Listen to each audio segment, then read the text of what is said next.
क्या आपने कभी सोचा है कि मृत्यु के बाद आत्मा कहाँ जाती है? क्या सच में एक ऐसी दुनिया है जहां हमारे हर कर्म का हिसाब होता है? हिंदू धर्म के पवित्र ग्रंथ गरुड़ पुराण के अनुसार मृत्यु अंत नहीं है, बल्कि यह एक नई और रहस्यमयी यात्रा की शुरुआत है। एक ऐसी यात्रा जहां हर आत्मा को अपने कर्मों का फल मिलता है।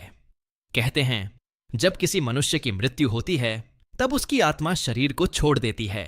शरीर यहीं रह जाता है, लेकिन आत्मा एक अदृश्य रूप में अपने ही घर और परिवार के आसपास कुछ समय तक रहती है। वह सब कुछ देख सकती है, लेकिन किसी से बात नहीं कर सकती। थोड़ी ही देर बाद यमराज के दूत, जिन्हें यमदूत कहा जाता है, वहां पहुंचते हैं। उनका काम होता है उस आत्मा को यमलोक तक ले जाना।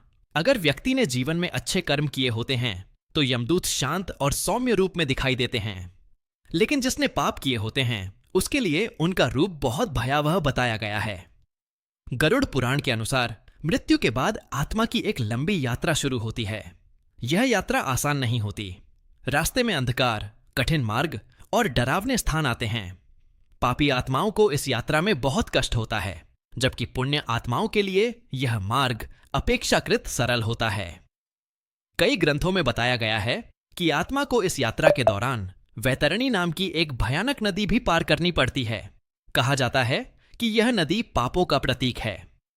जो लोग जीवन में दान और पुण्य करते हैं उनके लिए इस नदी को पार करना आसान हो जाता है। आखिरकार आत्मा एक विशाल और रहस्यमय स्थान पर पहुंचती है, जिसे यमलोक कहा जाता है। यमलोक में एक दिव्य दरबार होता है जहां धर्मराज यमराज अपने सिंहासन पर विराजमान रहते हैं। वहां न्याय का शासन होता है और किसी के साथ भी अन्याय नहीं होता।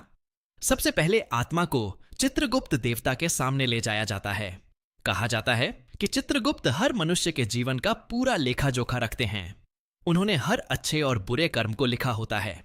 इसके बाद आत्मा को यमराज के सामने प्रस्तुत किया जाता है। यमराज चित्रगुप्त के लेखे को देखकर निर्णय करते हैं कि उस आत्मा ने जीवन में क्या किया और उसे क्या फल मिलना चाहिए।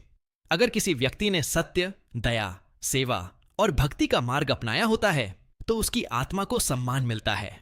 ऐसे लोगों को स्वर्ग में स्थान मिलता है जहां सुख, शांति और दिव्य आनंद का अनुभव होता है। लेकिन अगर किसी ने जीवन में पाप किए होते हैं, जैसे दूसरों को कष्ट देना, झूठ बोलना, चोरी करना या निर्दोष जीवों को नुकसान पहुंचाना, तो उसे नरक में अपने कर्मों का दंड भुगतना पड़ता है।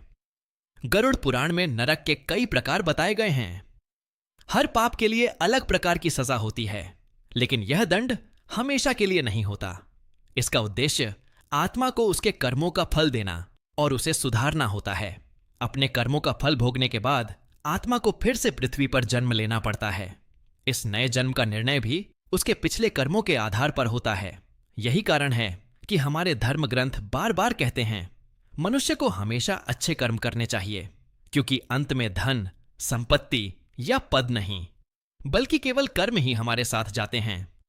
तो सोचिए, अगर आज ही हमें अपने कर्मों का हिसाब देना पड़े तो क्या हम तैयार हैं?